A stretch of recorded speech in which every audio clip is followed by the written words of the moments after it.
And money shame doesn't always look like recklessness for women or like overspending or irresponsibility or anything like that.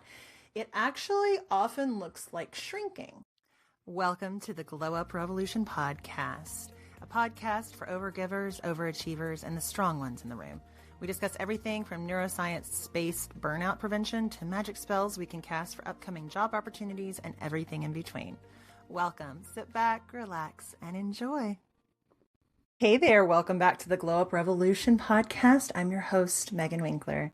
And today we're talking about money. So take a deep breath. This is a safe conversation.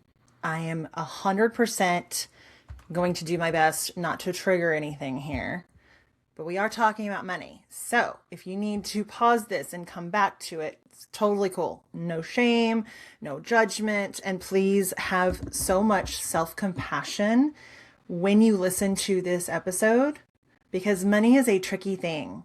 And what I am taking you through today, I continually have to revisit myself. So you're in good hands and we're going to work through this together. But I think it's a really important conversation to have. Okay, so you ready? Take a big deep breath in. Let it go. Ooh, you're good. You're good. You're good. Yes, we're talking about money, but this is not investing in index funds or track your macros and your spending or, how to budget yourself, anything like that. Okay. We're talking about money in terms of how it impacts our self-erasure. Okay, when we erase ourselves, where we are in the habit of making ourselves smaller through our bank account, through our invoices, through how we spend, what we spend it on, that sort of thing. Okay. Because there's something that I've noticed, and I've noticed it in myself, that the woman who undercharges her clients is the same woman who second guesses all of the purchases, who, will text her partner, hey, is it okay if I buy this for something that's not like a big coaching program or, investing like in setting up a business suite somewhere. Like, you know what I mean? Like going out and buying a new dress. Now, don't get me wrong. Like, I don't want to get between you and your partner. If y'all discuss everything together, totally cool. But if you feel like you have to discuss every little thing with them and they're not doing the same thing with you, maybe you want to examine that a little bit. I'm going to leave that ball is in your court. I'm going to leave that to you.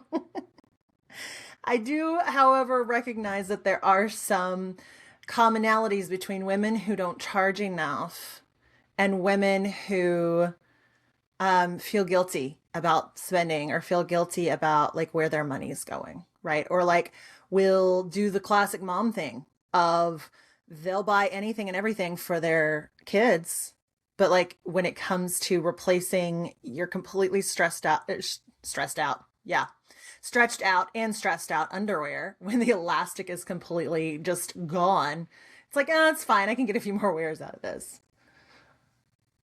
Does that feel familiar? I've been there. I know it feels familiar to me. So let's deconstruct this a little bit. We're going to start with the emotions. You know how this goes. We got to start with the emotions. We got to figure out kind of what's underneath there. And like so many things, shame is here at its core. And money shame doesn't always look like recklessness for women or like overspending or irresponsibility or anything like that. It actually often looks like shrinking. Now, does it always look like this? No. But the reason I call out the shrinking part is I think this is the kind of money shame story result that we don't talk about a whole lot because it's really easy to see the reckless overspending and the irresponsible debt accumulation, right? So the shrinking can look like an invoice that you feel nervous about sending, even though it was the contracted rate and you did all the work.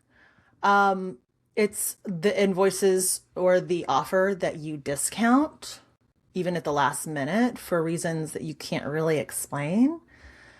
It can also look like the checking account that you feel like you need permission to use, even if it's your checking account. There's like this little voice in the back of your head that's like, should I really be spending from this? Looks like a shopping cart that you filled and then abandoned. Now, don't get me wrong, I love hit add to cart. And then I like to let it wait a little bit because I'm a generator. Generators get really, really excited about things really, really fast. I have to make sure that I actually want the damn thing.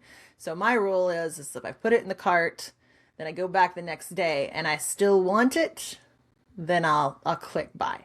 If I am like, the dopamine hit was adding to cart and I'm good, like, am I really going to use this thing? Then I'll just empty that cart out. But if you're kind of like doing it over and over and over again, and you have this thought of, that's too much, I don't need that, who do I think I am for trying to buy this? It might be a signal that there's some money shame at work. Now, I am not a money therapist. I am not a financial advisor. I am not going to tell you how to use your money, but I am a witchy business coach and a burnout expert, and I understand the role that shame takes in our work, in our lives, and in our money, right? And as with everything, I know, literally yesterday in my membership, the Cosmic Collective, we had our Litha ritual workshop. Actually, this was on Sunday, so you're going to get this Tuesday or after.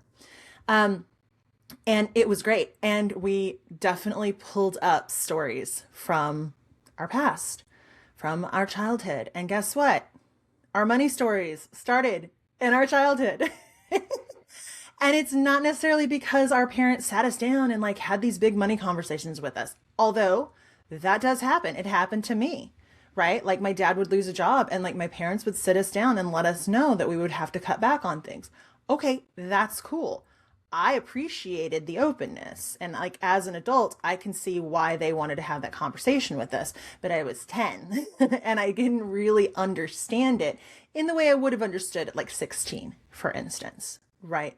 And it's not necessarily the way they talk to you about money. It could just be that like there's these messages. It could be like the old needlework framed art in your grandma's house that said money is the root of all evil. It could have been something that someone said across the pulpit at church. It could be that, oh, we don't talk about money or religion or politics at the dinner table. Anybody else get that? Like holidays, you weren't supposed to talk about any of those things. And of course we did.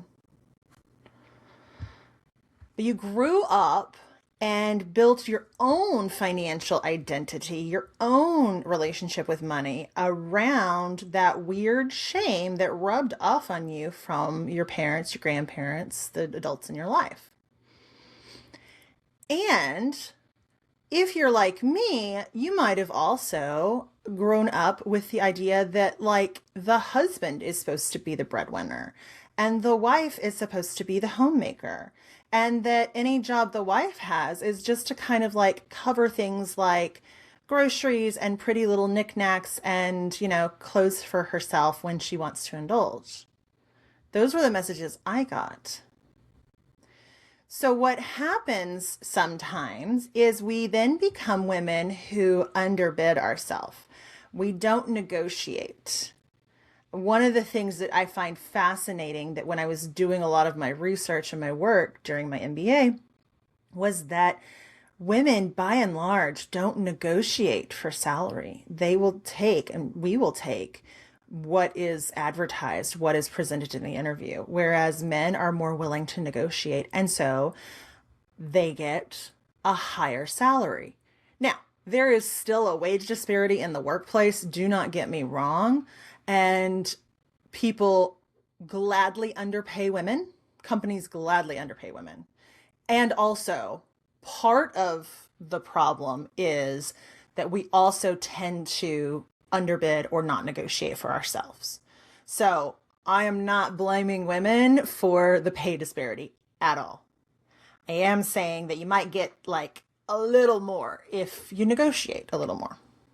And it was just really fascinating to me because that brought up a whole lot of like weird stuff. Because I'm like, oh my God, like, yeah, I've just always gone into an interview and like done the final discussions for the job and just kind of gone with like what they gave me. And I was afraid to negotiate. I was afraid I was going to lose the opportunity or they were going to be mad at me. And I didn't realize that they were actually expecting me to negotiate a little bit. And they were starting at that low number on purpose. It can also look like you picking the cheaper option, like reflexively. One of the cool things that my husband has taught our son is it took him appliance shopping back when Danny was probably 12 or 13, and throughout the whole teenage years. So it's like for whatever reason, we blow up microwaves. I don't understand. Like, I don't know, do we use them a lot? I don't know. But over the course of several years, we had to replace the microwave twice. So 3 microwaves in all. And so I would just let them do it, right? And so Mike developed this thing that I thought was really great. He taught Danny. He was like, okay, go find the top of the line thing. Go look at it in all its features, the Gucci version of the microwave, and then come down 1 or 2. Like, you don't want to go with like the cheapest option because there's a reason why it's the cheapest option, but there's no reason to go with the Gucci version, right? So bring it down. Bring it down to the Kate Spade version. Basically, if you want to talk purses, because I love me a good purse and I love me a Kate Spade or a Coach purse. I do. You can tear my Coach purses out of my cold, dead millennial hands when I'm 120 and going in the grave. I love them. So a lot of us, however, want to default to that cheaper or cheapest option. And we can also have shame show up as like earning our income and somehow still feeling like it's somebody else's money when you go to buy something for yourself. So if you go buy yourself a new pair of shoes or a nice dress or go and indulge in an expensive haircut, like there can be a little bit of guilt, a little bit of shame there. Okay. So the reason I'm going into the shame aspect of this is because when we recognize it, we can then start healing it. Okay. So today's conversation is not about calling out anything, but it's also not about like trying to fix it. And you're not broken, by the way. So financial erasure, though, so our self-erasure can look a few different ways. And so I'm just giving you these patterns so that you can recognize them when they pop up in the future. And when I am sharing these with you, I want you to remember that I experience all of these as well. Okay. So number 1, it can look like undercharging. So if you run a business, like a coaching practice, a creative service, a consulting offer, pretty much anything, and you've ever set a price based on what you think people will pay rather than what your work is worth, you are likely undercharging. The undercharge is rarely about market research. It's almost always about fear. And that fear is that if you charge what the value of the product or the offering is actually worth, people will say no. And somewhere underneath that fear is this belief that the no would mean a rejection of you. Okay. So we can very easily fall into this pattern of you charge less, you over deliver, you quietly resent it. Resentment is completely human and normal, by the way. And then you do it again and you do it again because you get in this pattern and it's hard to break free of this pattern. Second sign is deferring. Deferring, what do I mean by deferring? So for women in partnerships, this is not about like blaming partners or patterns, but just noticing the patterns. Do you know the details of your own finances? Do you know where your investments are? Do you know how much the household spends? In your business, are you keeping track of your finances? Even if you have an accountant, are you just like at least aware of it? If you are deferring financial decisions or even financial knowledge to your partner, to an employee, to an accountant, this is a way that you can kind of erase yourself from the conversation. And so if this sounds like you, I encourage you to get involved. Ask your accountant for those reports. Sit down and talk to your partner about what's coming in, what's going out, how you would access investment accounts in the event of their death. I mean, we got to be honest. You got to take care of yourself, and your partner would want you taken care of after their passing. Likewise, if you have investments that your partner doesn't know how to access, you need to have those conversations, right? And then third, it can look like spending guilt. So we can financially self-erase by engaging in spending guilt. And so I think this one is the sneakiest of all because it can look like I'm really good with money on the outside. But when you spend on yourself in an intentional way, so you buy the course you've been considering, or you purchase the outfit for an upcoming wedding, you go get a massage, or you do something that is genuinely just for you, so not for your partner, not for your kids, how do you feel? If you feel good, then you don't have to worry about it. If you feel guilty, if you are beating yourself up, if you feel like even though you made the intentional decision to spend money in this way, that you should somehow take it back and get a refund, I invite you to pause and I invite you to consider where those feelings are coming from. Okay, because we want to make sure that your needs, your desires, and your financial sovereignty, for lack of a better word, are honored. I never want a woman to make herself smaller. And one of the ways we make ourselves smaller is through our relationship with money. Okay? So other ways we make ourselves smaller is saying yes when we mean no. We've talked about this before. Filling our calendars with everyone else's priorities, not leaving room for ours. It's the same move. It's the same vibe, but just in a different part of our area of our life, right? A different area of our life. Big breath in. Let it go. Okay. Still with me? All right. You're good. Your feet are on the ground. Maybe your butt's in a chair. You are safe. So now let's talk about reclaiming it, because I'm all about reclaiming ourselves, all those little bits and pieces of our energy and our emotions, bring it all back home.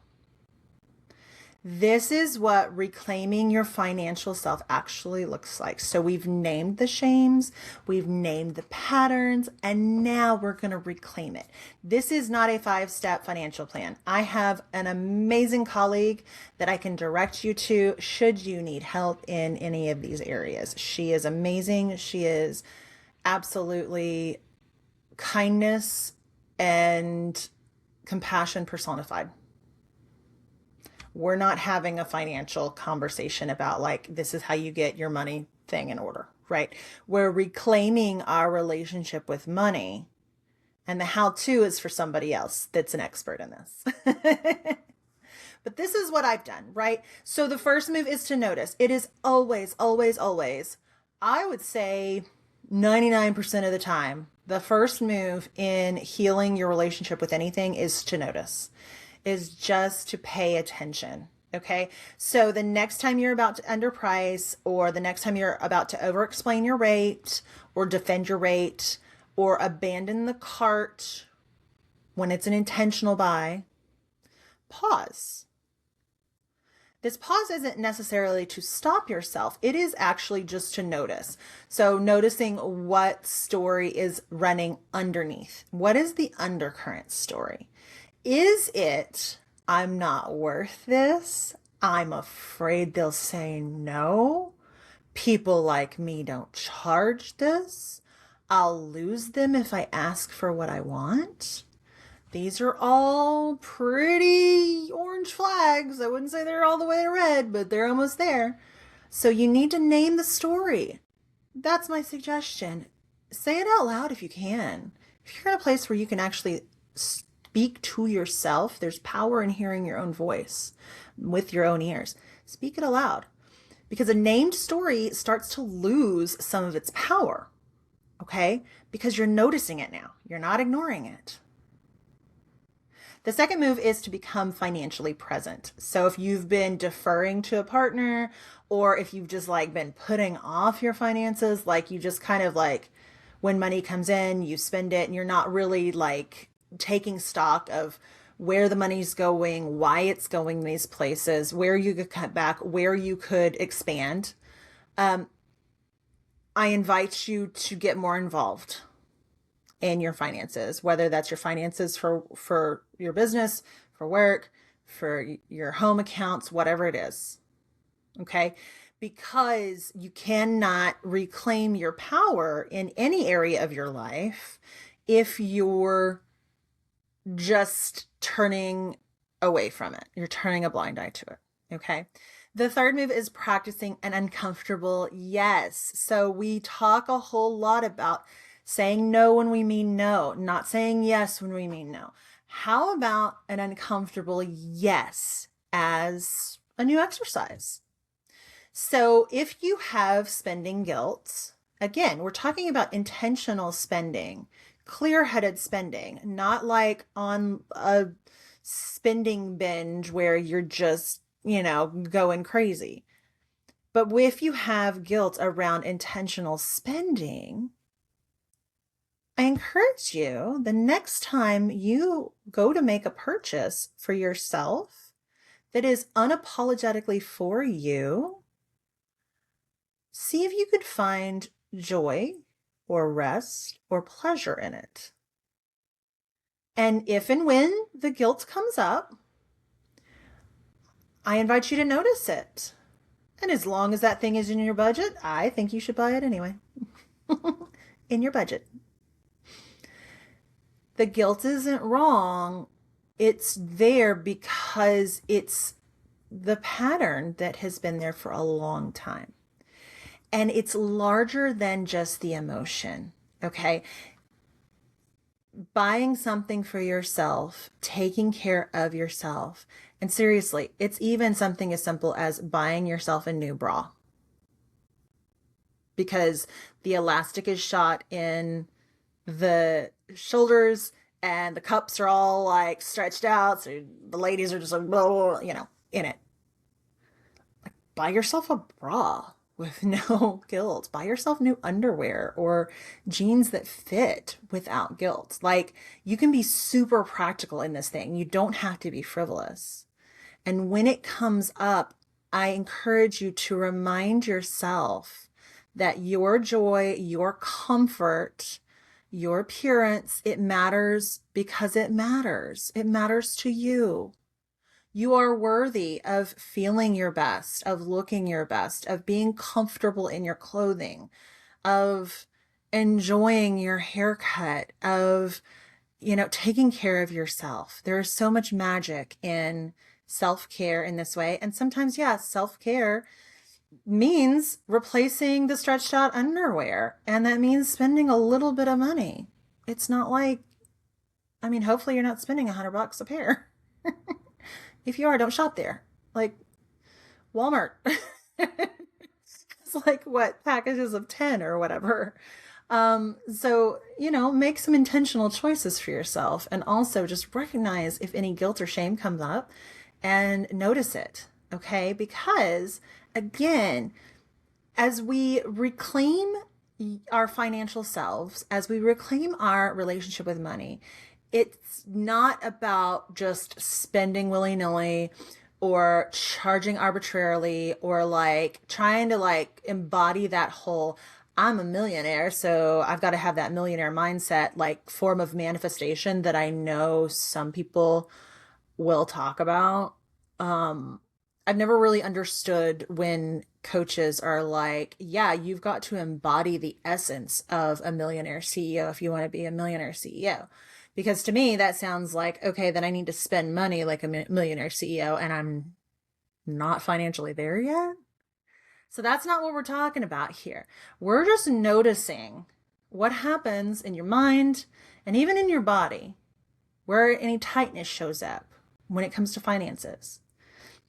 And one of the things that has really helped me is on my to-do list each week on Thursdays, because Thursday is Jupiter's day. And Thursday is the perfect day to sit down and go through your finances. I have a little check box on my digital to-do list that I need to go and balance finances and check in with my money. And it's become a little ritual for me. And for me, I had a hard time. I had a hard time with that second one, right? I was deferring my financial stuff to, I don't know, the whims of the universe. Like, I wasn't really paying attention to it, but I wasn't handing it over to anybody else. And I find a lot of business owners do that, where it's like, no, no, no, I just want to focus on the work. I don't want to focus on the money. No, no, no, you need to focus on the money. You're allowed to earn good money. You're allowed to know your own finances. You are allowed to spend on yourself without feeling like you're selfish. Okay? Create a little ritual like I did if you need to. It really helps. Anything you don't want to do in your life or business, create a little magical ritual around it and boom, it helps so much. So much. Does it fix the problem? No. But eventually you get going in it and you just kind of do it each week and it's not really an issue. So that is our episode for today. Take another big deep breath. We're done talking about money. I'm so glad you joined me. Thank you so much for being here. Shout out to my amazing Patreon members. Y'all are the best. Like, truly, this podcast would not be here and I would not have the support needed to keep it going without y'all. So I appreciate all of my paid subscribers so much, and as well as my free subscribers. It's always free to join. You'll be able to grab the video of every episode there each week. And as we know, sometimes we hit a little upload snafu with Spotify. The full episodes are always on Patreon, even if not on Spotify. And if you don't know what I'm talking about, go check out the Patreon quips because I explain it there. Let's just say the shadow period for Mercury retrograde is already making itself very present and very known in my life and business. But that's okay. We just roll with the punches. Life is good. If you'd like to join Patreon, I'm going to have that link in the show notes. I will also have links to my YouTube, my Instagram, and even to my membership, the Cosmic Collective. I would love for you to come join over there as well. Thanks again for listening. Please review, like, subscribe, share with your friends. Let me know what you think. Let me know if you have a recommendation for a subject for an upcoming podcast episode. I'm always into hearing what you want to hear about. And until next time, my friend, stay magical.